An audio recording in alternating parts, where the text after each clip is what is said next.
எழுத்தாளர் ராஜேஷ்குமார் அவர்கள் எழுதிய காதல் தொழிற்சாலை என்ற கதையை தான் இன்றைக்கி நாம் பார்க்க போகிறோம். மகன் முரளி என்ன பண்ணுறான், வெள்ளை பேண்ட்டு வெள்ளை ஷர்ட்டு போட்டுக்கிட்டு நல்ல படிய வாரி இருக்கான். நீல நிற உடை அணிஞ்சிருக்கான். பார்க்குறதுக்கு ரொம்ப அழகாக இருக்குது. அதோட முரளி அவங்க அம்மாவை கூப்பிட்டு கிழக்க பார்த்து நெல்லுமா அப்படின்னு சொல்கிறான். எதுக்கு அப்படின்னு அவங்க கேட்ட உடனே, அம்மா எனக்கு வேலை கிடச்சிருக்கு, இன்றைக்கி தான் நான் முதலாக வேலைக்கு சேர போகிறேன், ஆசீர்வாதம் பண்ணி அனுப்புமா. ஏண்டா உங்கள் அப்பா இவ்வளோ சம்பாதிச்சு வச்சுட்டு போன சொத்தெல்லாம் இருக்குது, நீ என்ன வேலைக்கு போகணும்னு கிளம்பிட்ட? அப்பா சொத்து சம்பாரித்து வச்சுட்டு போயிருக்காரு, இல்லைன்னு சொல்லலை. ஆனாலும் கஷ்டப்பட்டு சம்பாதிச்சதை நான் ஜாலியாக செலவு பண்ண விரும்பலம்மா. அதனால் எனக்கு ஒரு வேலை வேணும் அப்படின்னுட்டு நான் அதுக்கான ஏற்பாடெல்லாம் பண்ணிக்கிட்டே இருந்தேன். இப்போ எனக்கு கிடச்சிருச்சு, அதனால் நீ எனக்கு ஆசீர்வாதம் மட்டும் பண்ணு போதும் அப்படின்னு சொல்ல, அந்த அம்மாவும் ஆசீர்வாதம் பண்ணுறாங்க. பண்ணிவிட்டு, எந்த கம்பெனியில் உத்தியோகம், ஒன்றுமே சொல்லாமல் போகிற அப்படின்னு கேட்ட உடனே, எலக்ட்ரோகெமிக்கல் கம்பெனியில் அக்கௌண்ட்ஸ் ஆஃபீஸர் வேலை, மாதத்துக்கு 3000 சம்பளம். இன்னொருத்தருக்கு முன்னால் கை கட்டி நின்று வேலை பார்க்கணுமா? கொஞ்சம் யோசிச்சு பாருடா முரளி, சும்மா இருமா அப்படின்னு சொல்லிக்கிட்டே போய் ஸ்கூட்டர் சாவி எடுத்துக்கிட்டு வெளியில் போயிடுறான். எப்போவுமே அவங்க அப்பா மாதிரி பிடிவாதக்காரன், அவன் சொன்ன பேச்சே கேட்க மாட்டான் அப்படின்னு திலகம் நினச்சிட்டு இருக்கும்போது அவன் வேகமாக போயிடுறான். ஸ்பென்சருக்கு பக்கத்தில் 6 மாடி கட்டடம். அந்த அலுவலகத்தை அவன் தொடும்போது மணி 9:50. லிஃப்ட்டுக்கு வேகமாக ஓடி வரும்போது லிஃப்ட்டு காலியாக தான் இருக்குது. உள்ளே நுழைஞ்சு மூட பார்க்கும்போது ஒரு இளம் பெண், மஞ்சள் பூசி குளித்த ஒரு கலையான முகம், பார்க்குறதுக்கு ரொம்ப அழகாக இருக்கா. ஒரு 20 வயசு இருக்கும். வேகமாக ஓடி வர்றா. அப்படி ஓடி வரும்போது அவள் கழுத்தில் ஒன்றும் இல்லை அப்படிங்கிறது அவனுக்கு தெரியுது. அவளை பார்த்து சிரிக்கிறான். நிதானமாக வாங்க. அவள் உள்ளே நுழையிறான். மூச்சு வாங்குது அவளுக்கு. கையில் ஒரு குடம் ஒன்று வச்சுருக்கா, மத்தியான சாப்பாடு, டிஃபன் பாக்ஸோட ஒரு ஒயர் பை ஒன்று கையில் வச்சுருக்கா. முரளி லிஃப்ட் கதவை மூடிட்டு, நீங்கள் எந்த மாடிக்கு போகணும்? 6வது மாடி. எலக்ட்ரோகெமிக்கல் கம்பெனிக்கா? ஆமாம். உடனே அந்த 6வது மாடிக்குரிய பொத்தானை அழுத்தின உடனே அங்கே போகுது லிஃப்ட்டு. அப்போ அவன் கேட்குறான், எலக்ட்ரோகெமிக்கல் கம்பெனியில் வேலை பார்க்குறீங்களா? ஆமாம். என்ன வேலை? அந்த பெண்ணுக்கு அதிக பிரசங்கித்தனமாக இவன் கேள்வி கேட்குறது பிடிக்கல. அவனை முறைச்சி பார்க்குறான். உடனே முரளி, நான் ஏதாவது தப்பாக கேட்டிருந்தா என் கேள்வியை வாபஸ் பண்ணிக்கிறேன், டைப்பிஸ்ட் அப்படின்னு சொன்ன உடனே நினச்சேன். என்ன நினச்சிங்க? நீங்கள் டைப்பிஸ்டாக தான் இருக்கணும்னு நினச்சேன். எப்படி? விரல்கள் நீளமாக இருக்குது, பிஞ்சு வெண்டைக்காய் மாதிரி. அதனால் நான் அப்படி நினச்சேன். எனக்கு இசையும் சாமுத்திரிகா லட்சணமும் ரொம்ப இன்ட்ரெஸ்ட். ஒரு பொண்ணை பார்த்தாலே எப்படி இருக்கும், பேர் கூட என்னன்னு நான் கண்டுபிடிச்சிருவேன் அப்படின்னு நான் சொல்கிறேன். அவளுக்கு ஒரே ஆச்சரியமாயிடுது. பேரை கூடவா அவங்களால சொல்ல முடியும் சாமுத்திரிகா லட்சணத்தில் அப்படின்னா? ஆமாம் அப்படின்னு சொல்கிறான். எங்கே என் பேரை சொல்லுங்கள் பார்க்கலாம். உங்கள் பேர் லாவண்யா தானே? ஒரே ஆச்சரியம் அவளுக்கு. உடனே டக்குன்னு அந்த லிஃப்ட்டை திறந்துட்டு வெளியில் வர்றாங்க. வந்த உடனே அவள் கேட்குறா, எப்படி இவ்வளோ கரெக்டாக சொல்லிட்டீங்க? என் பேர் லாவண்யான்னு உங்களுக்கு எப்படி தெரியும்? எல்லாம் சாமுத்திரிகா லட்சணம்தான். உங்களுக்கு அந்த சித்தரை தெரியுமா? சிங்ககிரி சித்தரை தெரியாது. அவர் சொல்லி கொடுத்தது தான் அந்த சாமுத்திரிகா லட்சணம். உடனே அவள், சும்மா உடான்னு சுடாதீங்க அப்படின்னு சொல்லும்போது சொல்லிக்கிட்டே அவளும் போய் அந்த ஆஃபீஸ்க்குள்ளே நுழையிறா. இவனும் அந்த ஆஃபீஸ்க்குள்ளே நுழையிறான். உடனே லாவண்யாவுக்கு ஒரே ஆச்சரியமாக இருக்குது. என்ன என் கூடவே வர்றீங்க? இதுதான் என்னோடய ஆஃபீஸு. என்னோடய ஆஃபீஸும் இது தான். என்ன சொல்கிறீங்க நீங்கள்? எனக்கும் இதே ஆஃபீஸில் தான் வேலை கிடச்சிருக்கு. உங்களுக்கு சந்தேகம் இருந்தால் அதை பாருங்களேன், என்னோடய அப்பாயின்மெண்ட்டு அப்படின்னு காட்டின உடனே அவன் அக்கௌண்ட் ஆஃபீஸரால் அங்கே வந்திருக்கான். உடனே அவள் அப்படி பார்க்குறா. பார்த்த உடனே, உங்கள்கிட்ட நான் எதாவது தப்பாக பேசியிருந்தா சாரி சார் அப்படின்னு சொல்கிறான்.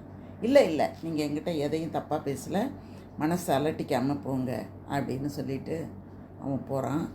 அப்போது லாவண்யா சொல்கிறா, என் பேர் லாவண்யான்னு உங்களுக்கு எப்படி தெரிஞ்சது அப்படின்னு கேட்ட உடனே, உண்மையை சொல்லவா? சொல்லுங்கள். மதிய உணவு கொண்டு வந்திருக்கிற உங்கள் டிஃபன் பாக்ஸ் மூடியை பாருங்கள் அப்படின்னோடனே பார்க்குறா. அதில் அவங்க அம்மா இவளோட பேரை நல்ல பெரிய எழுத்தில் எழுதி வச்சுருக்காங்க. உடனே அவளுக்கு ஒரே சிரிப்பாயிடுது. உடனே அவள் கேட்குறா, இதுதான் சாமுத்திரிகா லட்சணமா அப்படின்னு கேட்டுட்டு சிரிச்சுக்கிட்டு இருக்கும்போது இவன் வேகமாக போய் மேனேஜர் கதவை தட்டுறான். மேனேஜர் உள்ளே வாங்க அப்படிங்கிறாரு. உள்ளே போயிட்டு குட் மார்னிங் அப்படின்னு சொன்ன உடனே அவர் அப்படியே நிமிர்ந்து பார்த்துட்டு, எம்டி சொன்ன ஆள் நீங்கள் தானா? ப்ளீஸ் உட்காருங்க. முரளி உட்காரான். எம்டி நேத்திக்கே ஃபோன் பண்ணி சொல்லிட்டாரு. எம்காம் எந்த வருஷம் முடிச்சிங்க? போன வருஷம். உங்கள் அப்பா அந்த காலத்தில் பெரிய தொழிலதிபராக இருந்தவர்னு கேள்விப்பட்டேன். ஆமாம் சார். வீட்டில் வசதிகள் இருந்தாலும் ஒரு வேலைக்கு போய் உழைச்சி சாப்பிட்ணுன்னு நினைக்கிறீங்களே, உங்களோட முடிவு எனக்கு ரொம்ப பிடிக்குது. நன்றி சார். உங்கள் கம்பெனியில் வேலை செய்கிற ஊழியர்கள் எல்லாம் உங்களுக்கு அறிமுகப்படுத்துகிறேன், என்னோட வாங்க அப்படின்னு சொல்லி கூப்பிட்டுட்டு போகிறான். இந்த ஆஃபீஸில் மொத்தம் 50 பேர் வேலை செய்கிறாங்க. எல்லாருமே 30 வயசுக்கு உட்பட்டவங்க தான். இதில் 15 பேர் பெண்கள். யாருக்கும் கல்யாணம் ஆகலை. இதெல்லாம் நான் ஏன் தெரியுமா அவங்ககிட்ட சொல்கிறேன்? நீங்கள் பார்க்குறதுக்கு ரொம்ப அழகாக இருக்கீங்க. நாளைக்கு காதல் கீதல்னு எந்த விவகாரமும் வந்துடக்கூடாது. எம்டிக்கு காதல்ங்கிற வார்த்தையே பிடிக்காது. காதல் பண்ணுறாங்க அப்படின்னு தெரிஞ்சால் போதும், உடனே டிஸ்மிஸ் பண்ணிடுவாங்க. அதனால் நீங்கள் ரொம்ப கவனமாக இருங்க. பெண்கள் பக்கம் கண்களாக அலைய விடக்கூடாது அப்படின்னு சொன்னோன்னே எஸ் சார் அப்படின்னு சொல்கிறான். எல்லாரும் அவங்கவுங்க அரட்டை அடிச்சுக்கிட்டு இருந்த ஊழியர்கள்லாம் அவங்கவுங்க இடத்துல உட்காந்துக்கிட்டு அவங்க வேலைகளை பார்த்துக்கிட்டு இருக்காங்க. அப்போ மேனேஜர் என்ன சொல்கிறாரு, இதோ புதிய அக்கௌண்ட்ஸ் ஆஃபீஸர் வந்திருக்கிறாரு, அவருக்கு நீங்கள் எல்லாரும் உங்களோட ஒத்துழைப்பை வழங்கணும் அப்படின்னு கேட்டுக்கொள்கிறேன் அப்படின்னு சொல்கிறாரு. எல்லோரும் கை தட்டினோன்னா அவங்கவுங்க வேலையில் போய் மூழ்கிடுறாங்க. முரளியும் என்ன பண்ணுறான், கையில் பழைய ஃபைலெல்லாம் எடுத்துக்கிட்டு வர சொல்லி பார்த்துக்கிட்டு இருக்கும்போது ஆஃபீஸ் பியூன் வந்து சார் அப்படின்னு கூப்பிட்றாரு. உடனே முரளி, என்ன, உங்களை பார்க்குறதுக்காக ஒரு பெண்ணு வந்து வரவேற்பறையில் உட்காந்துருக்காங்க சார். பொண்ணா? ஆமாம் சார், பேர் கீதான்னு சொல்லுச்சு. கீதாவா? அப்படி யாரையும் எனக்கு தெரியாதே அப்படி என்று சொல்லிக்கொண்டு இவன் வெளியில் வந்து பார்க்கும்போது எதுக்க லாவண்யா வரா. சார், அதில் ஒரு கையெழுத்து போட்டுட்டிங்கன்னா நான் டெஸ்பாச்சுக்கு அனுப்பிடுவேன். ஒரு நிமிஷம் மிஸ் லாவண்யா, யாரோ என்னை பார்க்க வந்திருக்காங்களா? வேகம் வேகமாக வரவேற்பறைக்கு வந்து பார்க்குறான். அங்கே ஒரு பொண்ணு சேலை தலைப்பை போத்திக்கிட்டு உட்காந்துருக்கா. முரளியை பார்த்த உடனே கண்ணில் அப்படியே கண்ணீரோடு எழுந்திருக்கிறா. ஏங்க, என் மேலே கோபம் இருந்தால் அதை இப்படியா காட்டுறது? முரளிக்கு ஒன்றும் புரியல. யார் நீங்கள்? அந்த பொண்ணோட முகத்தில் கோபம். என்ன கேட்டீங்க? நான் யாரா? உங்கள் கோபத்தை இப்படியெல்லாம் காட்டாதீங்க, நான் தாங்கிக்கவே முடியாது என்னால். உடனே முரளிக்கு எரிச்சலாகிடுது. இந்த பாருமா, உன்னை எனக்கு முன்ன பின்ன தெரியவே தெரியாது. யாருக்கிட்டேயோ போய் பேச வேண்டியதை என்கிட்ட வந்து பேசிகிட்டு இருக்க. முதல்ல இடத்த காலி பண்ணு. என்னது, இடத்த காலி பண்ணுறதா? இது ஒரு அனாதை அப்படின்னு தான் நினச்சிக்கிட்டு இருக்கீங்க. நான் உங்களை விடவே மாட்டேன் அப்படின்னு அவள் போட்ட சத்தத்தில் ஆஃபீஸில் இருக்கிற எல்லாரும் அந்த இடத்துக்கு வந்துடுறாங்க. உடனே அவள் சொல்கிறா, என் வயிற்றில் வளர்கிற குழந்தைக்கு ஒரு வழி சொல்லாமல் உங்களை நான் இந்த இடத்த விட்டு போக விட மாட்டேன் அப்படின்னு. உடனே முரளிக்கு ஒன்றுமே புரியல. ஏய், என்ன சொல்கிற நீ? என்ன சொல்கிறேனா? ஒன்றும் புரியலையா?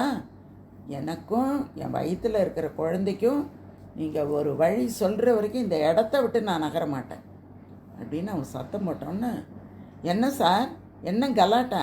யார் சார் இந்த பொண்ணு அப்படின்னு கேட்டுக்கிட்டு ஒவ்வொருத்தராக உள்ளே வந்த உடனே அந்த பொண்ணு சொல்கிறா, இவர் உண்மையை சொல்ல மாட்டார், நான் சொல்கிறேன் கேளுங்க. என் பேர் கீதா, எனக்கு கோயம்புத்தூர் தான் சொந்த ஊர். இவர் எம்காம் படிக்கிறதுக்காக கோயம்புத்தூரில் வந்து ஹாஸ்டலில் தங்கியிருந்தார். இவருக்கு நல்லா பாட்டு பாட வரும். கல்லூரி ஆண்டு விழாவில் இவர் பாடின பாட்டை கேட்டு இவருக்கும் எனக்கும் காதல் உண்டாயிடுச்சு. உன்னையே கல்யாணம் பண்ணிக்கிறேன்னு சொல்லி தலையில் அடித்து சத்தியம் வேற பண்ணுவார். அதை நம்பி நானும் இப்போ இந்த நிலைமைக்கு வந்துட்டேன். இப்போ நான் வந்து கர்ப்பமாக இருக்கேன்னு தெரிஞ்ச உடனே என்னை விட்டுட்டு சென்னைக்கு ஓடி போயிட்டார். சரியான வீட்டு முகவரி எனக்கு தெரியாது. 10 நாளாக யார் யாரையோ கேட்டு எப்படியோ கண்டுபிடிச்சி இங்கே வந்தா உன்னை எனக்கு தெரியவே தெரியாதுன்னு சொல்கிறாரு அப்படின்னு சொல்லிக்கிட்டே அந்த பொண்ணு அழத் தொடங்குனா. என்ன சார், அந்த பொண்ணு சொல்கிறதெல்லாம் உண்மையா அப்படின்னு லாவண்யா கேட்ட உடனே முரளி, நோ, இந்த பொண்ணு சொல்கிறதெல்லாம் போய், இவ யாருன்னே எனக்கு தெரியாது. இன்றைக்கி தான் நான் இவளை பார்க்குறேன். இந்த பொண்ணை பார்த்தா பொய் சொல்கிற மாதிரியே தெரியலையே. வாழ்க்கையில் தப்பு பண்ணுறது சகஜம்தான். உண்மையை ஒத்துக்கங்க. அந்த பொண்ணுக்கு வாழ்க்கை கொடுங்க. நோ என்று முரளி கத்தினான். உடனே அந்த பொண்ணு, என்ன நோவா? சரி, எனக்கு வாழ்க்கை கொடுக்க வேணாம். அதுக்கும் பதிலாக ஹோட்டல் மதுரா இன்டர்நேஷ்னலில் எனக்கும் உங்கள் கம்பெனி ஸ்டாஃப் 50 பேருக்கும் ஸ்வீட்காரன் காப்பி வாங்கி கொடுங்க அப்படின்னு அவன் சொன்னோடனே இவனுக்கு ஒன்றுமே புரியாமல் அப்படியே முழிக்கிறான். எல்லாருக்கும் ஒரே சிரிப்பு. அப்போ சொல்கிறாங்க, கல்லூரியில் மட்டும்தான் ராக்கிங் பண்ணுவாங்களா? ஆஃபீஸ்லேயும் நாங்களும் இப்படி தான் பண்ணுவோம் அப்படின்னு சொல்லிட்டு, உங்களுக்கு ஷாக் ட்ரீட்மெண்ட்டு கொடுத்தது மிஸ் கீதா கீழே 5வது மாடியில் ஒரு எக்ஸ்போர்ட் கம்பெனியில் ஸ்டெனோவாக இருக்காங்க அப்படின்னு சொன்ன உடனே கடவுளேன்னு தலையில் கையை வச்சுக்கிட்டு முரளி உட்காந்தான். ஒரு 5 நிமிஷம் படாத பாடுபட்டுட்டேன் போங்க. இன்றைக்கி சாயந்தரமே ஸ்வீட்காரன் காஃபி பார்ட்டி வச்சுக்கலாமா? தாராளமாக. அதுக்கப்புறம் லாவண்யா பக்கத்தில் வந்து சாரி அப்படின்னோடனே, எதுக்கு சாரி? எல்லாருமா சேர்ந்து உங்களை பயமுறுத்திட்டோம்ல.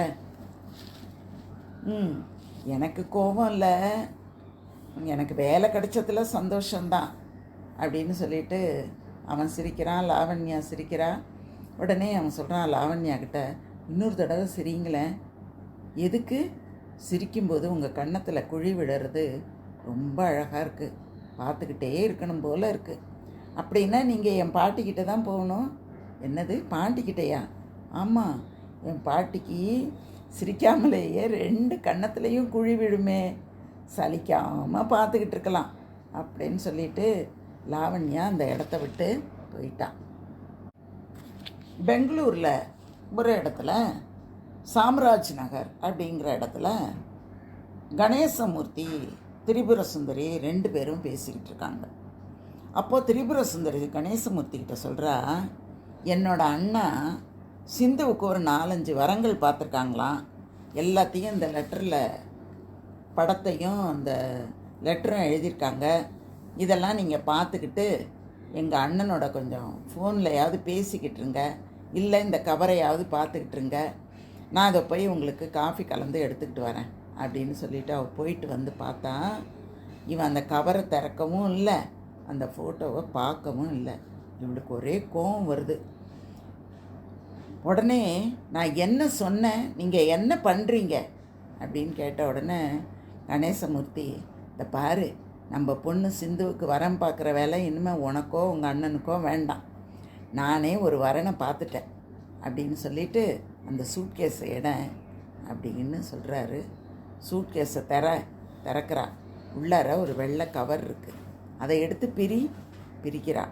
பாஸ்போர்ட் சைஸ் ஃபோட்டோ, பையன் ஃபோட்டோ தெரியுது. அதில் பார்க்குறதுக்கு ரொம்ப அழகாக இருக்கானே, நம்ம சிந்துவுக்கு பார்த்துருக்கிற வரன் இவன் தான். பையனை பற்றி விசாரிச்சிட்டேன். பையன் பேர் முரளி, எம்காம் படிச்சிருக்கான். ஒரு காலத்தில் பெரிய தொழிலதிபராக கொடிகட்டி பறந்த சத்யநாதனோட பையன்தான் இவன். ஏகப்பட்ட சொத்து இருக்குது. ரொம்ப நல்ல பையன், சொக்க தங்கம், நம்ம ஜாதிக்காரன்தான். அப்படியா? உங்களுக்கு பிடிச்சி போச்சா?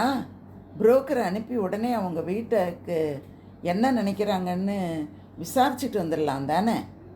இல்லை, பையன் இப்போ எங்கே இருக்கான் தெரியுமா? எங்கே?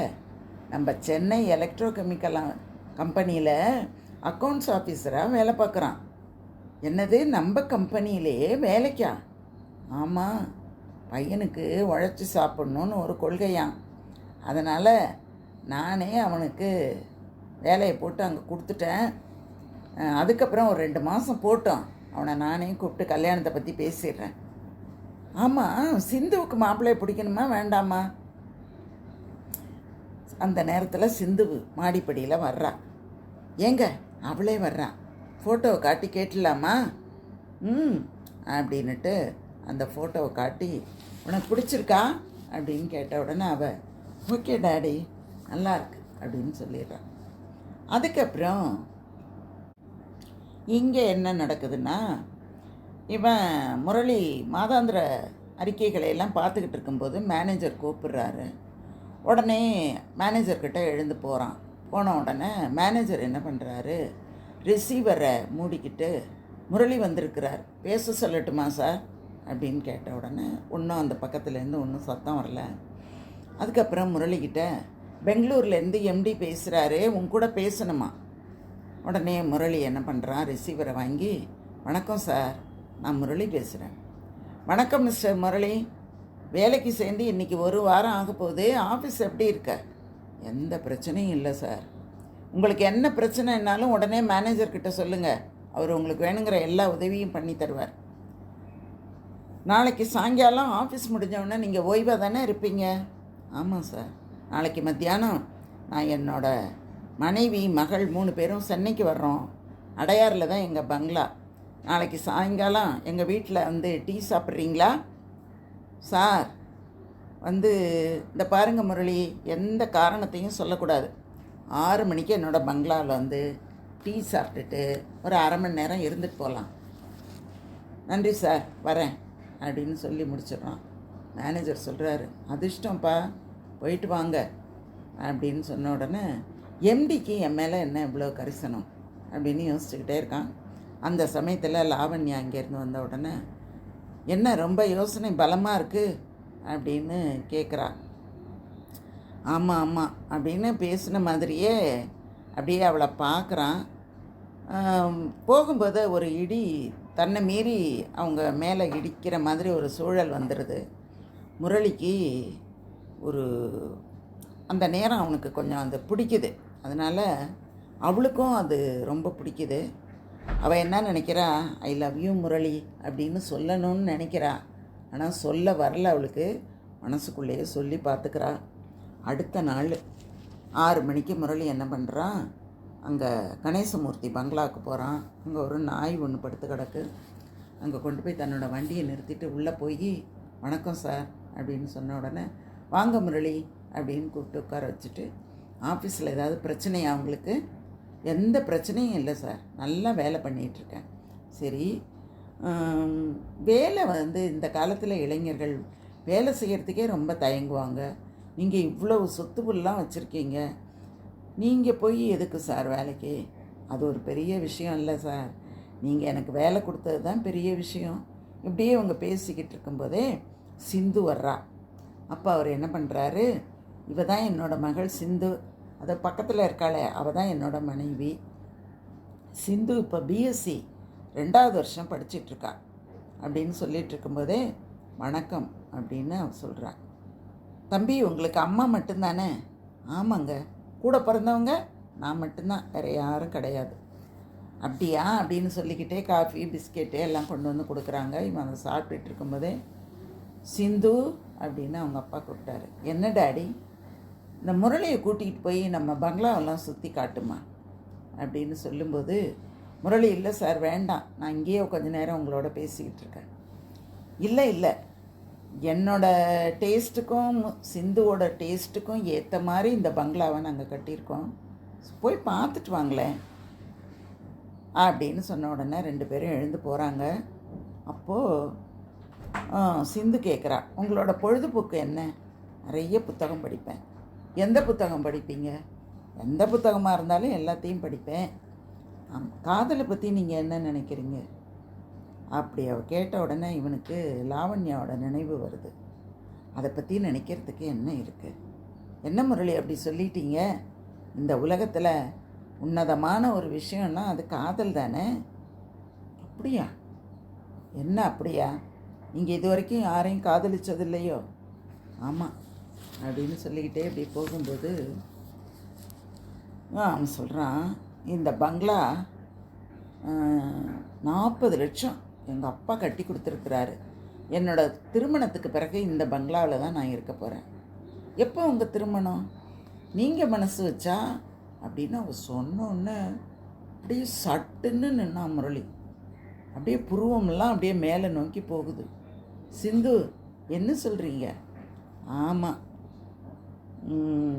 எதுக்கு இந்த பங்களாவை சுற்றி காட்ட வந்தேன் அப்படின்னா மனசை திறந்து காட்டுறதுக்காக தான்.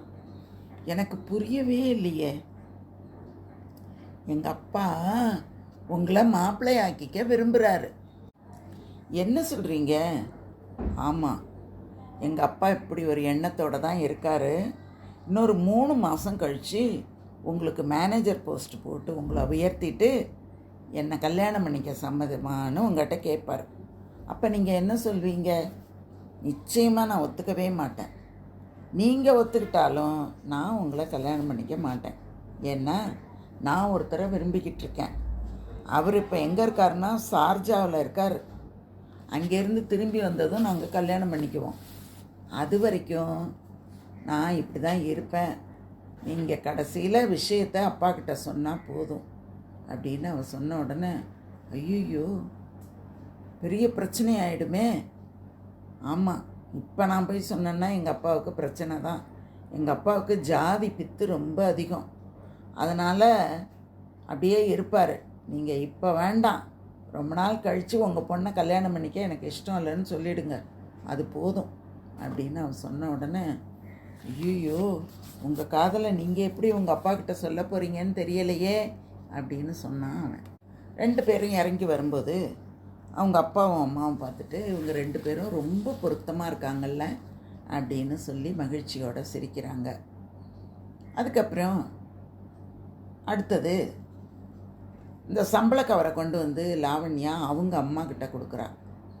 அவங்க அம்மா அதை வாங்கி பீரோக்குள்ளே வச்சுட்டு, உங்கள் அப்பா உன் கூட ஏதோ பேசணுங்கிறாரு, போய் என்ன பேசுகிறாருன்னு போய் கேளு அப்படின்னு சொல்லும்போது அவங்க அப்பா அங்கே ஒரு இடத்துல ஈஸ்ட் சேரில் சாஞ்சிக்கிட்டு இருக்காரு. இவன் அங்கே போய் உட்காந்துக்கிட்டு அவங்க அப்பாவோட பேசிக்கிட்டு இருக்கா. அப்போ அவர் சொல்கிறாரு, உன்னோட ஜாதகத்தை ஜோசியர் ஆத்மலிங்கம் வந்திருக்கும்போது பார்க்குறதுக்கு கொடுத்தேன். அவர் என்ன சொல்லிட்டாருன்னா, அடுத்த குரு பயிற்சிக்குள்ளே, அதாவது 6 மாதத்துக்குள்ளே கல்யாணம் பண்ணிடணும், அப்படி இல்லைன்னா 5 வருஷத்துக்கு திருமண பேச்சே எடுக்கக்கூடாதுன்னு சொல்லிட்டார் அப்படின்னு சொன்ன உடனே லாவண்யாவுக்கு ஒரே எரிச்சலாக இருக்குது.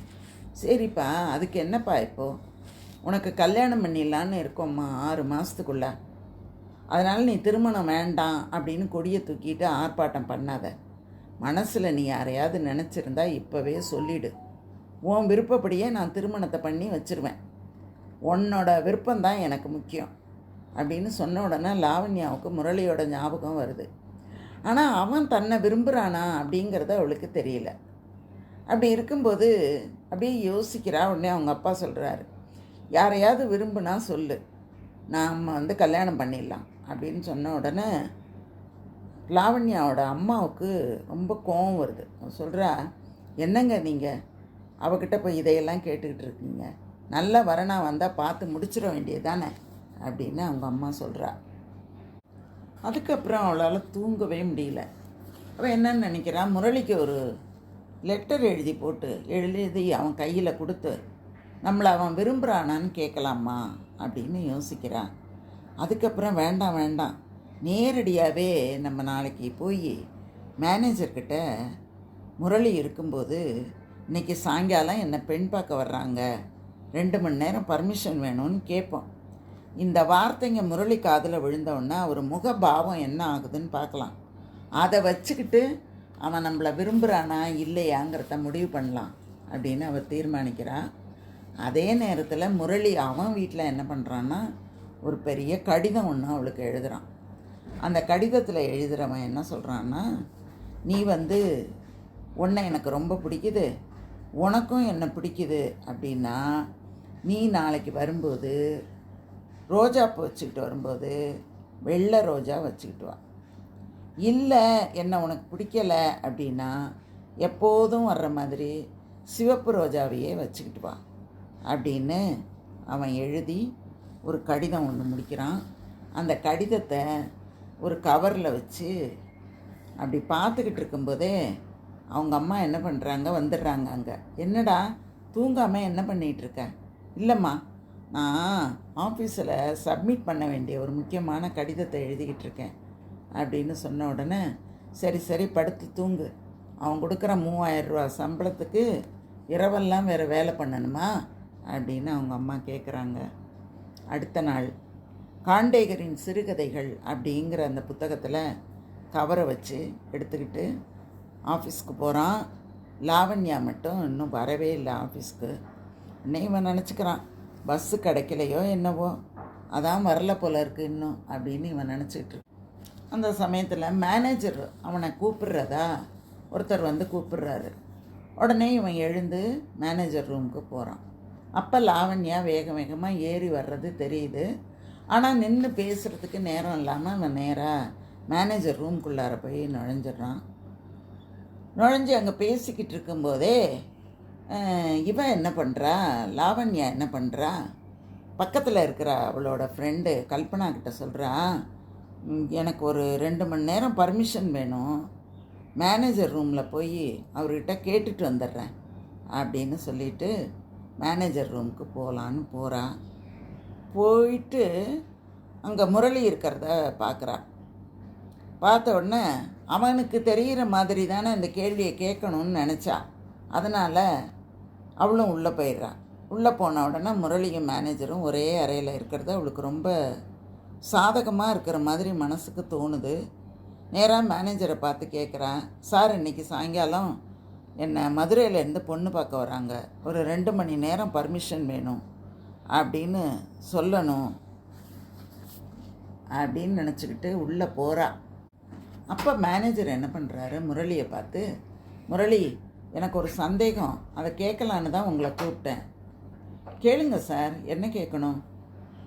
உங்ககிட்ட அடிக்கடி இந்த மல்லிகா வந்து நின்றுக்கிட்டு ஏதோ சந்தேகம்னு பேசுகிறாளே, அவள் கொஞ்சம் சோஷியலாக பேசுகிறவ தான், கொஞ்சம் கவனமாக இருக்கணும் அப்படின்னோன்னு, சார் அவள் சாதாரணமாக தான் சார் பேசிகிட்ருக்கா, அவள் ரொம்ப சோஷியல் டைப்பு, கொஞ்சம் சாதாரணமாக பேசுகிறவ அப்புறம் காதலாக கூட ஆக்கிடுவா, ஆரம்பத்துலேயே அவளோட பேசுகிறத கட் பண்ணி வைங்க அப்படின்னு மேனேஜர் சொன்னோன்னே, சார் இந்த காதலுங்கிற வார்த்தையே எனக்கு பிடிக்காத வார்த்தை சார், இந்த ஆஃபீஸில் இருக்கிற எல்லா பெண்கள்கிட்டையும் ஸ்டாஃப்ங்கிற முறையில் தான் பழகிறேனே தவிர வேறு எந்த உள்நோக்கமும் எனக்கு கிடையாது சார் அப்படின்னு அவன் சொல்கிறது இந்த கதவை லேசாக அப்படி திறக்கிற மாதிரி வந்த லாவண்யாவோட காதில் விழுந்த உடனே லாவண்யா எதுவுமே பேசலை.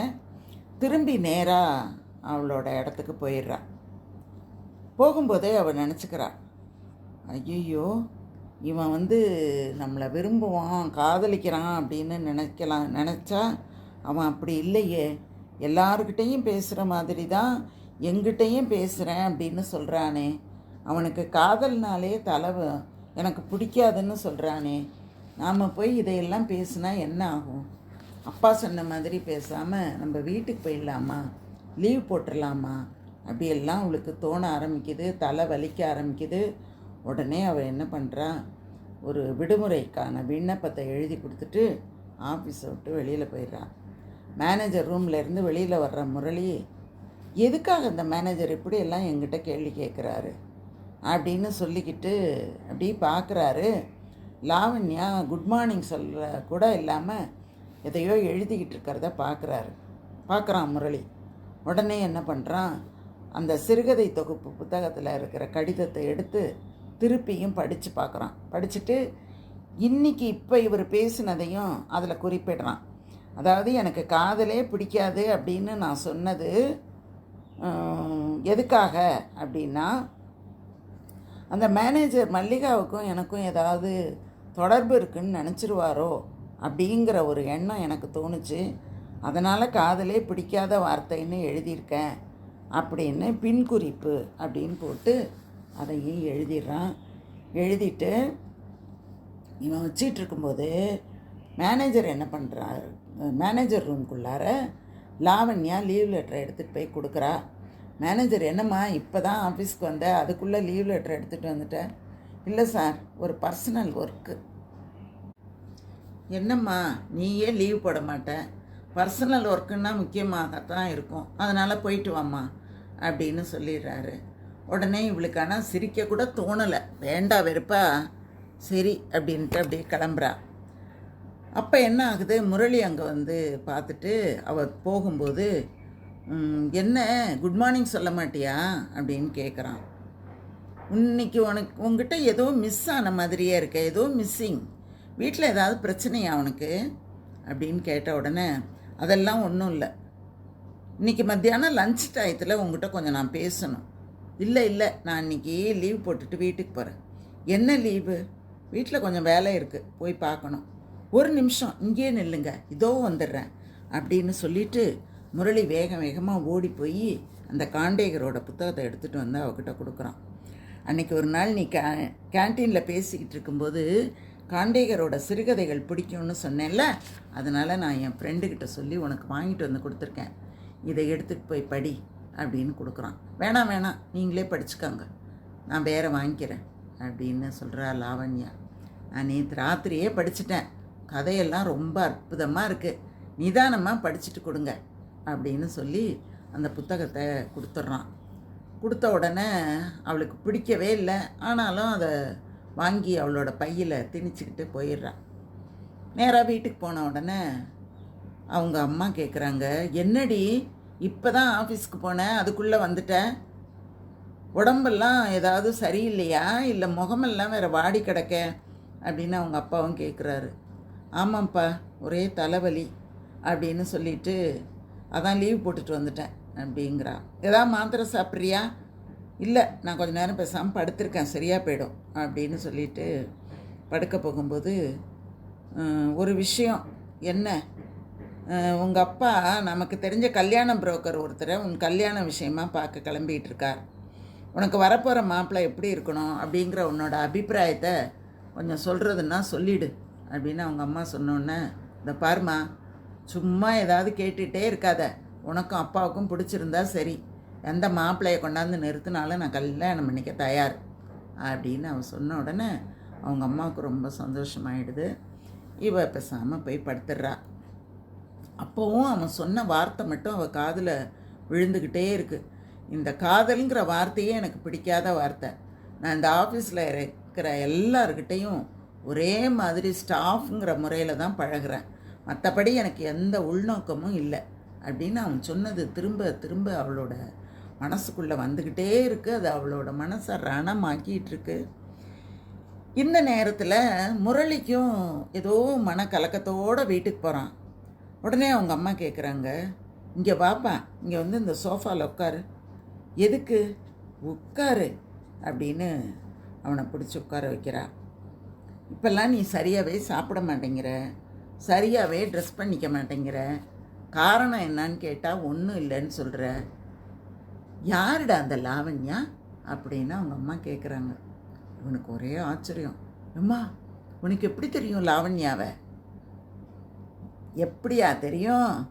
அன்னைக்கு நீ ஆஃபீஸ் போனோன்னு பார்த்தேன், டைனிங் டேபிளை சுத்தம் பண்ண போனால் தட்டுக்கு பக்கத்தில் உன்னோட ஸ்கூட்டர் சாவியால் லாவண்யான்னு கீறி வச்சுருந்தியே, அதை பார்த்தோன்னு தான் எனக்கு தெரிஞ்சுது அப்படின்னு அவங்க அம்மா சொல்லிவிட்டு, சொல்லு, யார் அந்த பொண்ணு? நீ சந்தோஷமாக இருந்தால் எனக்கு ரொம்ப சந்தோஷம், உன்னோட பிரச்சனை என்னன்னு சொல்லு, நான் தீர்த்து வைக்கிறேன் அப்படின்னு அவங்க அம்மா திலகம் கேட்ட உடனே இவன் எல்லா விஷயத்தையும் சொல்கிறான். சொல்லிவிட்டு, நீ கொடுத்த லெட்டருக்கு அந்த லாவண்யாக்கிட்டேருந்து ஒரு பதிலும் வரல, அதானே உன்னோட கவலைக்கு காரணம் அப்படின்னு அவங்க அம்மா கேட்குறாங்க. ஆமாம்மா, 4 நாளாக ஆஃபீஸ்க்கும் வரல, என்ன காரணம்னு தெரியல, ஏதோ பர்சனல் விஷயத்துக்கு லீவ் போட்டுட்டு போனதாக மேனேஜர் சொன்னார். அதுதான். சரி, நீ கவலைப்படாத, அவளோட வீட்டு அட்ரஸ் தெரியுமா? தெரியுமே. சரி வா, நீயும் நல்ல டீக்காக ட்ரெஸ் பண்ணிட்டு வா, நம்ம நேரடியாக அங்கே போய் அவங்கக்கிட்டே பேசிட்டு வரலாம் அப்படின்னு சொல்லும்போது இவனுக்கு தயக்கத்தோடு எழுந்திருக்கிறான்.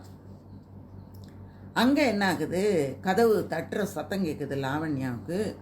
வெளியில் வந்து கதவை திறந்து பார்த்தா முரளி. உடனே அவளுக்கு ஒரே முகம் மாற்றம், லேசாக சிரிக்கிறா. நீங்களா அப்படின்னு கேட்டோன்னா, ஆமாம் நான் தான், உள்ளே வரட்டுமா? வாங்க, வீட்டில் யாரும் இல்லையா? அப்பாவும் அம்மாவும் வெளியே போயிருக்காங்க. முரளி வந்து உட்கார்றான். ஆஃபீஸ்க்கு ஏன் நீ வரல? இனிமே வர்ற மாதிரி இல்லை. ஏன், எனக்கு திருமணம் நிச்சயமாயிட்டு.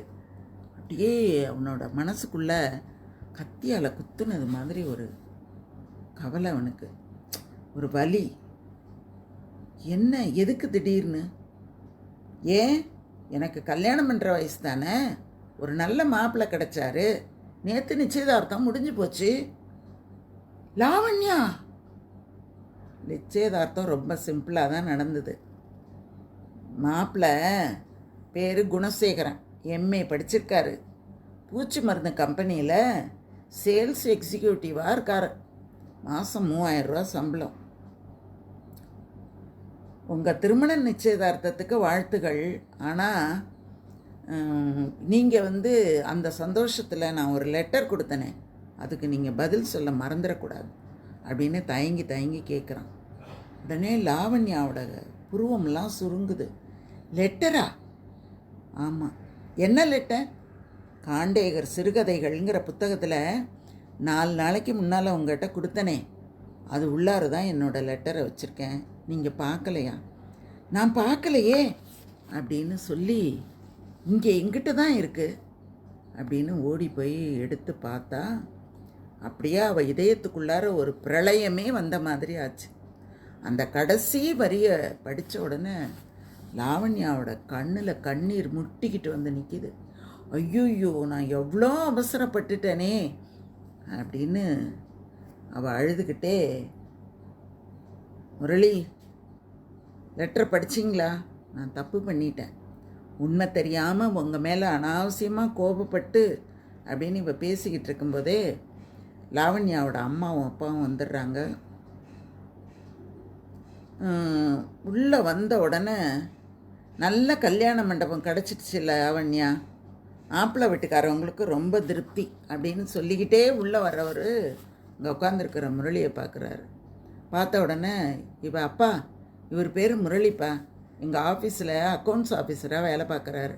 நான் 4 நாளாக ஆஃபீஸ் போகல, அதனால தான் என்னன்னு கேட்டுட்டு போகிறதுக்காக வந்திருக்கார். கிருஷ்ணராஜ் ஒரு மகிழ்ச்சி, ஒரு சிரிப்பு.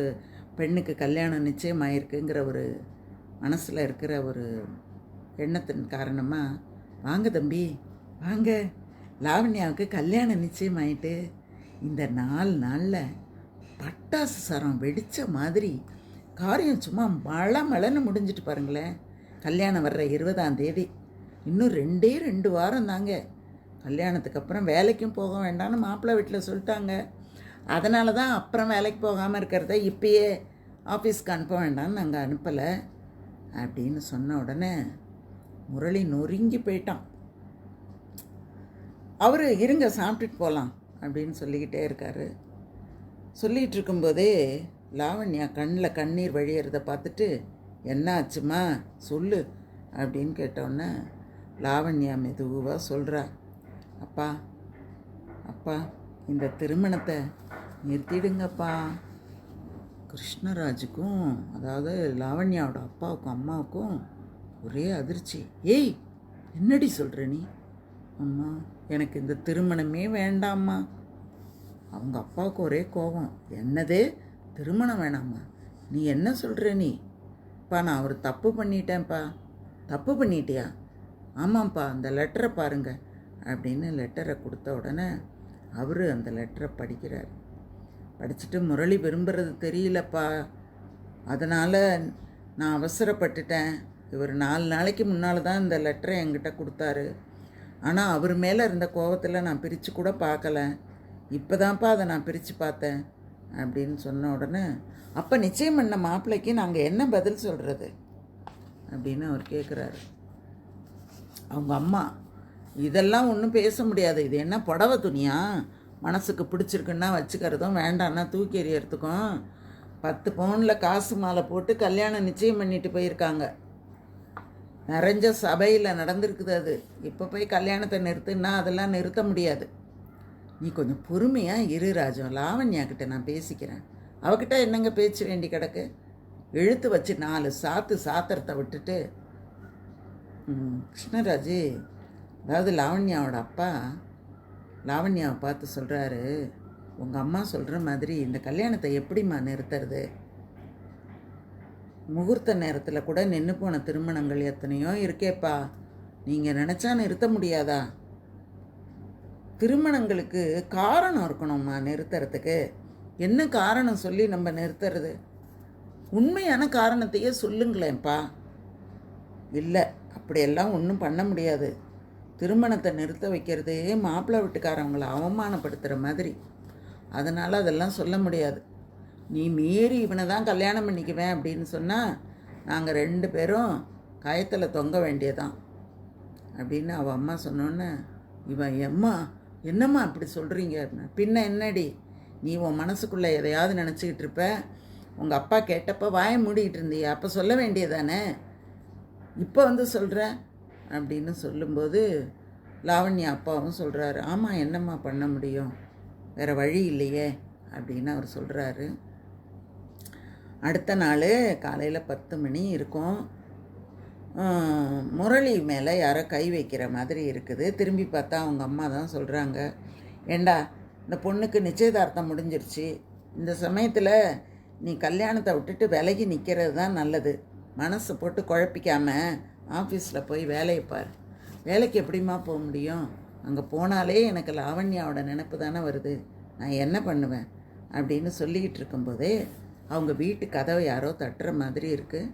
உள்ளே போய் பார்க்கும்போது ஒரு பெண் வந்து நிற்கிறா. முரளி இருக்காரா அப்படின்னு கேட்டோன்னே, நீ யாரும்மா? நான் தான், என் பேர் ஊர்மிளா, லாவண்யா வீட்டுக்கும் பக்கத்து வீட்டில் இருக்கேன். லாவண்யா தான் இந்த லெட்டரை முரளிக்கிட்ட கொடுத்துட்டு வர சொன்னான் அப்படின்னு கொடுத்த உடனே இவன் அவசரமாக வாங்கி அந்த லெட்டரை பார்க்குறான். பார்த்த உடனே அதில் லாவண்யா என்ன எழுதியிருக்கான்னா, இந்த மாதிரி இந்த கல்யாணத்தை நிறுத்துறதுக்கு ஒரே ஒரு வழி தான் இருக்குது. இந்த குணசேகரன் சாயங்காலம் 6 மணிக்கு வேலையிலேருந்து திரும்பினோடனே அண்ணா நகர் மெயின் ரோட்டில் சாதிக் காம்ப்ளெக்ஸ் அப்படிங்கிற ஒரு கட்டடத்தில் சீட்டு கம்பெனி நடத்துகிறாரு, அங்கே போவார். 8 மணி வரைக்கும் அங்கே தான் இருப்பார்.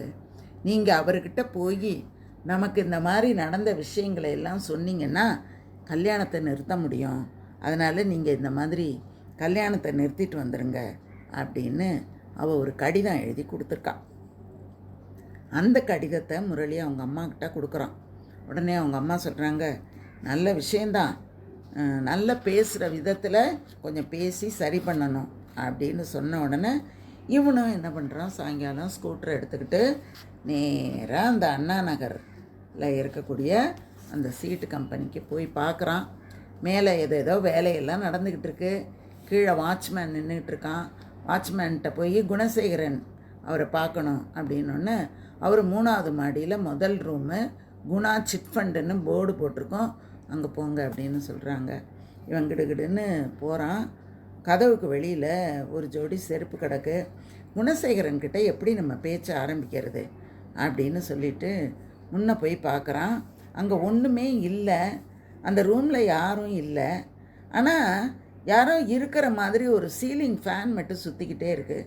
இவன் உடனே சார்னு கூப்பிட்டுக்கிட்டே போய் பார்த்தான். மேஜைக்கு கீழே ஒரு இளைஞன் அப்படியே ரத்த வெள்ளத்தில் கிடக்கிறான். அப்படியே பார்த்தா வாயெல்லாம் ரத்தம் ஓடி இருக்கு. கத்தி ஒன்று வயிற்றில் ஆழமாக குத்தி இருக்கு. பார்த்த உடனே இவன் தான் குணசேகரனா? ஐயோ, இப்படி வந்து நம்ம மாட்டிக்கிட்டோமே அப்படின்ட்டு என்ன பண்ணுறான், கிடுகிடுன்னு அந்த ரத்தத்தை அதை திருப்பி போட்டதில் அவன் கையில் எல்லாம் ரத்தம் ஒட்டி இருந்தது பாருங்கள். அதையெல்லாம் பக்கத்தில் இருந்த ஒரு காகிதத்தால் தொடச்சி தூக்கி வெளிப்பக்கமாக போட்டுட்டு வேகமாக இறங்கி ஸ்கூட்டரை எடுத்துக்கிட்டு வீட்டுக்கு வந்துடுறான். வீட்டுக்கு வந்து அவங்க அம்மா கிட்ட சொன்ன உடனே அவங்க அம்மா சொல்கிறாங்க, இந்த பாரு, நீ இப்போ இது மாதிரி வந்திருக்கவே கூடாது. வெளியில் வேறு அந்த வாட்ச்மேன் இருந்திருக்கான், உள்ளே வந்து கேட்டால் அவன் எல்லாத்தையும் சொல்லுவான். அதனால் நீ முதல்ல போலீஸுக்கு ஃபோன் பண்ணி அங்கே நடந்த விஷயத்தை நீ சொல்லு, அப்போ தான் நல்லது. இல்லைன்னா உன் மேலே சந்தேகம் வந்துடும். அந்த வாட்ச்மேன் சொல்லிவிடுவான் நீ தான் வந்த அப்படின்னு சொன்ன உடனே டெலிஃபோன் எடுத்து அவனும் ஃபோன் பண்ணி சொல்ல ஆரம்பிச்சிடுறான். குணசேகரனை தான் கொலை பண்ணி போட்டிருக்காங்க. ஏராளமான கூட்டம் கூடி கிடக்கு. இன்ஸ்பெக்டர் நரசிம்மம் அங்கே வந்து முரளியை நிறுத்தி வச்சுக்கிட்டு கேள்வி கேட்டுக்கிட்டு இருக்காரு. நீங்கள் எதுக்காக குணசேகரனை பார்க்க வந்தீங்க? நானும் லாவண்யாவும் ஒருத்தர் விரும்புகிற விஷயத்த அவர்கிட்ட சொல்லி திருமணத்தை நிறுத்த வந்தீங்க. ஆமாம். குணசேகரனை அதுக்கு முன்னே நீங்கள் பார்த்துருக்கீங்களா? இல்லை. நீங்கள் அவரை பார்க்க வரும்போது எத்தனை மணி இருக்கும்? 6:30 மணி இருக்கும். அப்படின்ட்டு கீழே குப்புற கடந்தது, புரட்டி போட்டது அப்படிங்கிறதையெல்லாம் அவன் விரிவாக சொல்கிறான். உடனே அவர் கேட்குறாரு, இந்த கொலையை நீ செய்யலை அப்படின்னா உடனடியாக போலீஸுக்கு தகவல் கொடுத்துருக்கலாம்ல. நீங்கள் எதுக்கு உங்கள் வீட்டில் போய் சொன்னீங்க? சொல்லி அதுக்கப்புறமா வாட்ச்மேன் சொன்னால் என்ன பண்ணுறது அப்படிங்கிற ஒரு எண்ணத்தில் தானே நீங்கள் இப்போ சொல்லியிருக்கீங்க அப்படின்னு அவங்க கேட்ட உடனே முரளி, சார், என் மேலே நீங்கள் சந்தேகப்படுறீங்களா? ஆமாம், சந்தேகப்படுற மாதிரி தானே சம்பவம் இருக்குது. நீங்கள் ஸ்டேஷனுக்கு வர வேண்டியிருக்கோம். ஒரு முடிவுக்கு வர வேண்டியது நான் இல்லை, உதவி போலீஸ் கமிஷனர் தான் அப்படின்னு அவர் சொல்கிறார். இது எப்படி இருக்கும்போது இந்த பெங்களூரில் இருந்தாரே கணேசமூர்த்தி, அவர் என்னடான்னா, நான் என்னென்னா அவரோட மனைவி கிட்ட அவர் பேசுகிறாரு, நான் என்ன நினச்சேன்னா இந்த முரளிக்கு சிந்துவை கல்யாணம் பண்ணி கொடுக்கலான்னு பார்த்தா அவன் ஏன் மூஞ்சில் கறி பூசுகிற மாதிரி லாவண்யாவோட ஓடியிருக்கான். அந்த திருமணத்தையே நிறுத்துகிற அளவுக்கு ஓடியிருக்கான் அப்படின்னா அந்த பொண்ணு மேலே அவனுக்கு எவ்வளோ ஆசை இருக்கும் அப்படின்னு அவர் கோபமாக பேசும்போது அவனோட மனைவி திரிபுர சுந்தரி சொல்கிறா, சரி விடுங்க, வேறு நல்ல மாப்பிள்ளையாக பார்த்து நம்ம பொண்ணுக்கு கல்யாணம் பண்ணிக்கலாம் அப்படின்னு சொன்ன உடனே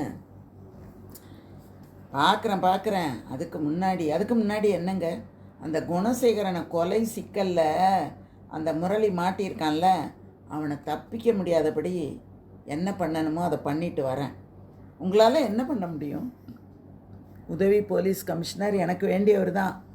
கேஸை அவனுக்கு பாதகமாக பின்னி கோர்ட்டுக்கு போக அவரால் முடியும் அப்படின்னு சொல்லிட்டு, நான் தான் கணேசமூர்த்தி பேசுகிறேன் அப்படின்னு போலீஸ் கமிஷனரோட பேச ஆரம்பித்து, இந்த முரளி வந்து பார்க்குறதுக்கு பெரிய மரியாதையான குடும்பத்தில் வந்திருக்கிறானே அப்படின்னு எல்லாம் நினைக்காதீங்க.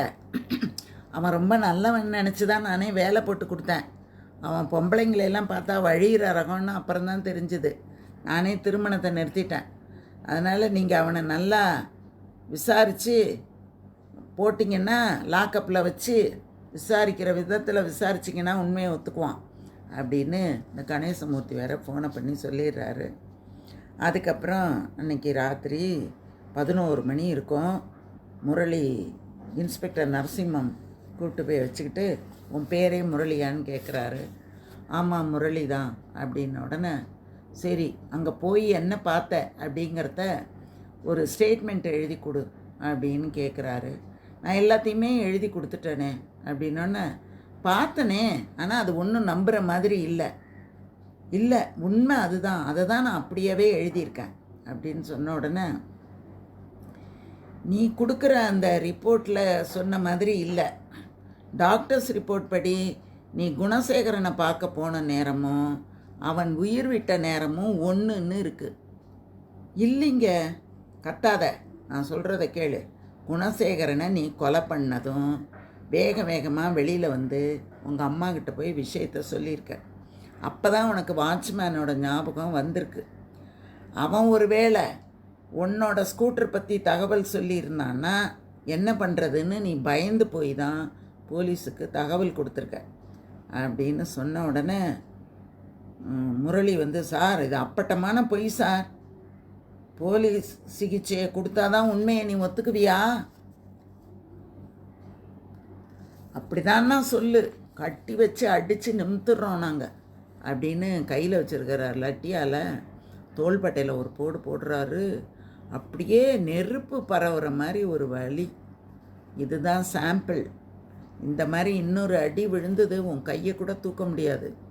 சொன்னதையே திரும்ப சொல்லிக்கிட்டு இருந்த உன் உடம்புல ஒவ்வொரு அவுன்ஸ் ரத்தமும் கட்டி ஆகிடும் அப்படின்னு அவர் மிரட்டிக்கிட்டு இருக்கும்போதே அங்கே வந்து முரளியோட லாயர் வராரு. வந்து முரளியை ஜாமீனில் எடுக்க வரும்போது கூடவே திலகமும் வர்றாங்க. 2 பேரும் வந்து சொல்லும்போது அதை வந்து ஒத்துக்க மாட்டேங்கிறாங்க. இன்ஸ்பெக்டர் சொல்கிறாரு, அதெல்லாம் முடியாது, இன்றைக்கி ஜாமீனில் விட முடியாது, நாளைக்கு சனிக்கிழமை, அதுக்கு அடுத்த நாள் ஞாயிற்றுக்கிழமை, அதனால் நீங்கள் திங்கக்கிழமை பார்க்கலாம் அப்படின்னு சொன்ன உடனே அவர் எவ்வளவோ பேசி பார்க்குறாரு, ஒன்றும் நடக்க மாட்டேங்குது. அந்த நேரத்தில் லாவண்யாவும் அங்கே வந்துடுறான். லாவண்யாவும் வந்து, சார் நான் தான் குணசேகரனை சந்திக்க சொல்லி ஐடியா கொடுத்தது அனுப்புனது அப்படின்னு அவர் சொல்லிவிட்டு, அதனால் அவர் இந்த கொலையை செஞ்சுருக்கவே முடியாது சார் அப்படின்னு லாவண்யாவும் வந்து சொல்கிறார். உதவி கமிஷனருக்கு சொல்கிறாரு, நீங்கள் எல்லாரும் சேர்ந்து ஒரு விஷயத்தை மறந்துட்டு பேசுகிறீங்க. முரளி திட்டமிட்டு குணசேகரனை கொலை செய்யணும்னு போகலை.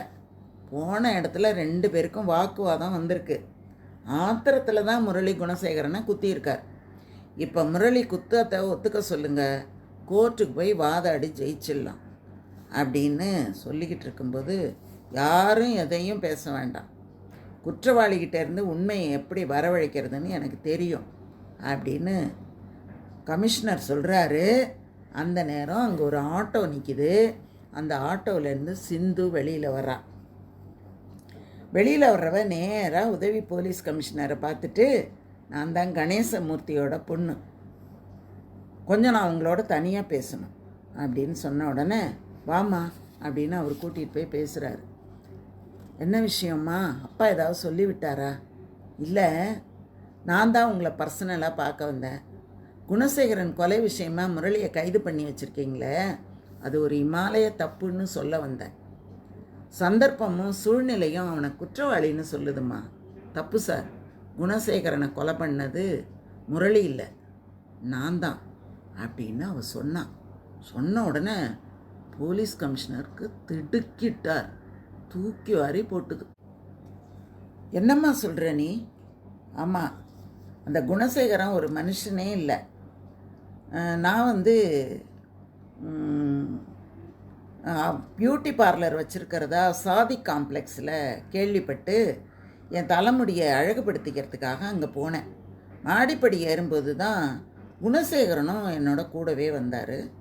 அப்போ தான் உங்கள் அப்பா கணேசமூர்த்தியை எனக்கு தெரியும் அப்படின்னெல்லாம் சொன்னான். நானும் அவன் நல்லா பேசுகிறானேன்னு சுதந்திரமாக பேசிக்கிட்டு இருந்தேன். நீங்கள் என்ன பண்ணுறீங்க அப்படின்னு நான் கேட்கும்போது, அவன் தான் எம்ஏ வரைக்கும் படிச்சிருக்கேன், பூச்சி மருந்து கம்பெனியில் வேலை செய்கிறேன், சிட் ஃபண்டு ஒன்று வச்சு நடத்துகிறேன் அப்படியெல்லாம் சொல்லிக்கிட்டே இருந்தான். சொல்லிவிட்டு, வாங்க சிந்து ஒரு நிமிஷம் உட்காந்து பேசுவோம் அப்படின்னு கூப்பிட்டான். நானும் அவன் பிரியமாக கூப்பிட்றானே அப்படின்னுட்டு நான் அங்கே போகும்போது, அவன் என்னை கத்தியை காட்டி பயமுறுத்தி தப்பாக நடந்துக்கிறதுக்கு முயற்சி பண்ணான். அப்போ எனக்கு என்ன பண்ணுறதுன்னு தெரியல.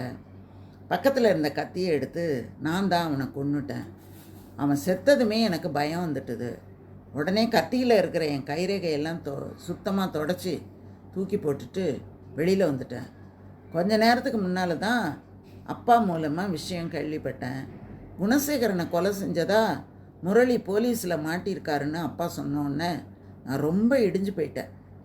அப்பாவும் அம்மாவும் தூங்கின அப்புறம் குற்றத்தை ஒப்புத்துக்கிறதுக்காக நான் தான் ஸ்டேஷனுக்கு நானே புறப்பட்டு வந்துட்டேன் அப்படின்னு அவர் சொன்ன உடனே, இருமா அப்படின்ட்டு அவர் ஒரு நாற்காலியில் உட்கார வைக்கிறாரு. அவள் அப்படியே உட்காந்துக்கிறா. நான் உங்கள் அப்பாவுக்கு ஃபோன் பண்ணி விஷயத்த சொல்லணும்மா அப்படின்னோடனே, சரி சொல்லிக்கங்க அப்படின்னு சொன்ன உடனே அந்த கமிஷனர் என்ன பண்ணுறாரு, அவளோட அப்பாவுக்கு ஃபோன் பண்ணி, கணேசமூர்த்தி ஒரு நிமிஷம் ஸ்டேஷன் வரைக்கும் வர்றீங்களா அப்படின்னு கேட்குறாரு. என்ன அப்படின்னு கேட்ட உடனே, இந்த கேஸில் ஒரு புது திருப்பம், குணசேகரனை கொலை பண்ணது உங்கள் மகள் சிந்து தான் அப்படின்னு சொன்ன உடனே, என்னது என் மகள் சிந்துவா? என்ன வளர்றீங்க நீங்கள்? இல்லை இல்லை, உங்கள் பொண்ணே இங்கே வந்துட்டா, வந்து அவள் தான் நான் தான் கொலை பண்ணேன்னு ஒத்துக்கிட்டா, அதனால் அவள் இங்கே தான் இருக்கா, நீங்கள் உடனே புறப்பட்டு வாங்க அப்படின்னு சொன்ன அடுத்த நிமிஷம் அவங்க சிந்துவோட அம்மாவும் அப்பாவும் அங்கே வந்துடுறாங்க. உடனே அவங்க, சிந்து நீ என்ன சொல்கிற, குணசேகரனை நீயா கொலை பண்ண அப்படின்னு அவங்க அப்பா கேட்டவுடனே, ஆமாப்பா நான் தான் கொலை பண்ணேன், அவன் என்கிட்ட தப்பாக நடந்துக்க பார்த்தான், என்னை காப்பாற்றிக்க வேறு வழியே தெரியல, குத்திட்டேன். சார் சிந்து பொய் சொல்கிறாளா? ஆமாம், முரளியை காப்பாற்றுறதுக்காக அந்த கொலை பழியை தன் மேலே போட்டுக்கிறான். பழியை நான் எதுக்கு போட்டுக்கணும் அப்படின்னு கேட்ட உடனே, அப்பா தன்னோட மானத்துக்கு ஆபத்து வரும்னு தெரிஞ்சால் எந்த பொண்ணுக்கும் துணிச்சல் வந்துடும். அந்த மாதிரி துணிச்சல் தான். அதனால தான் நான் அந்த குணசேகரனை கொன்னேன். அதுக்காக எந்த சட்டத்தில் என்ன தண்டனை கொடுத்தாலும் நான் ஏற்றுக்க தயாராக இருக்கேன் அப்படின்னு சொன்ன உடனே கணேசமூர்த்திக்கு ஒரே பதட்டம். ஏசிக்கிட்ட சொல்கிறாரு, உதவி கமிஷனர்கிட்ட சொல்கிறாரு, சார் அவள் சொல்கிறதெல்லாம் நம்பாதீங்க, அவள் சும்மா சொல்கிறா.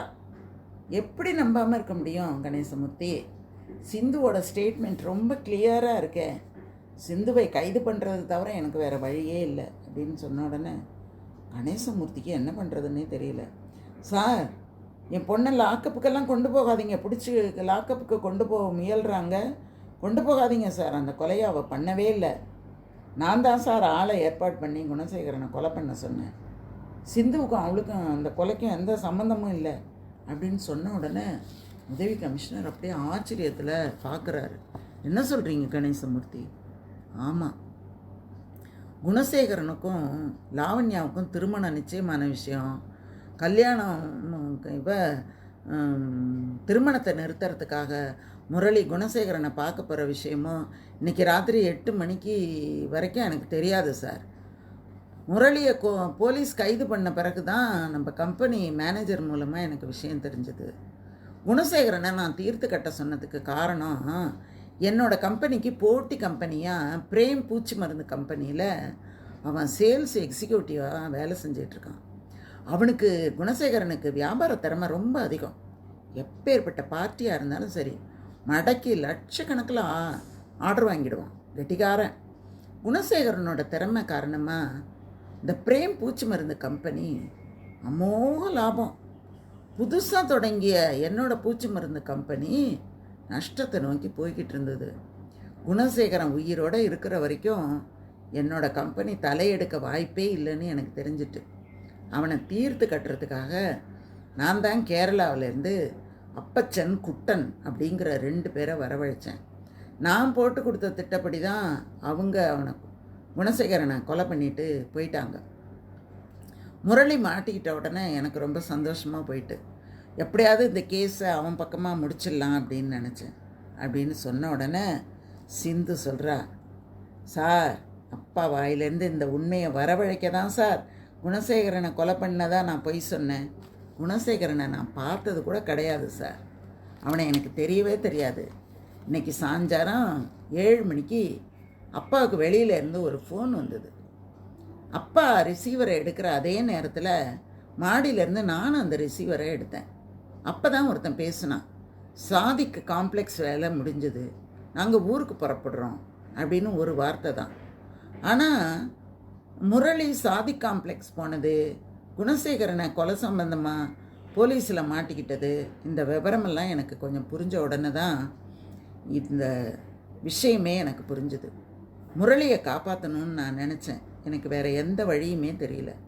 கொலைப்பழியை நான் ஏற்றுக்கிட்டாதான் அப்பா அதை தாங்கிக்க முடியாமல் உண்மையை வெளியில் சொல்லுவார் அப்படின்னு நினச்சேன். நினச்ச மாதிரியே சொல்லிட்டார். ஒரு நிரபராதியை கொலைப்பழியிலேருந்து காப்பாற்றின சந்தோஷம் இப்போ என் மனசு பூராவும் நிறைஞ்சிருக்குது. உதவி கமிஷனர் சிந்துவை ரொம்ப பெருமிதமாக பார்க்குறாரு. தப்பு பண்ணது அப்பான்னு தெரிஞ்ச பிறகும் அவரை காப்பாற்றாமல் சட்டத்துக்கு முன்னால் கொண்டு வந்து நிறுத்துனீங்களே, இந்த காவல்துறை உங்களுக்கு ரொம்பவும் கடமைப்பட்டிருக்கு. உனக்கு நான் பண்ணுற மரியாதை இதுதான் அப்படின்னு சொல்லிட்டு நேராக நின்று சிந்துவுக்கு ஒரு சல்யூட் போட்டார். சார் முரளியை சந்தோஷமாக வீட்டுக்கு அனுப்பி வைப்போம், வாம்மா என்று சிந்துவை அழைத்து கொண்டு வெளியில் வந்தார் உதவி கமிஷனர் என்று இந்த கதையை ராஜேஷ்குமார் முடிச்சிருக்கிறாரு. கதை பல பின்னல்களை உடையதாக இருந்தாலும் முடிவு ரொம்ப மகிழ்ச்சியான ஒரு முடிவாக இருந்தது. நாமும் லாவண்யாவுக்கும் முரளிக்கும் திருமணம் நடக்க வாழ்த்துகள் சொல்லிவிட்டு இந்த கதையை இத்தோடு நிறைவு செய்வோம். இன்னும் உங்களுக்காக நிறைய கதைகள் காத்து கொண்டிருக்கின்றன. கதையை கேட்ட உங்களுக்கு என்னுடைய மனமார்ந்த நன்றி. வாழ்க வளமுடன். தொடர்ந்து கதை கேளுங்கள்.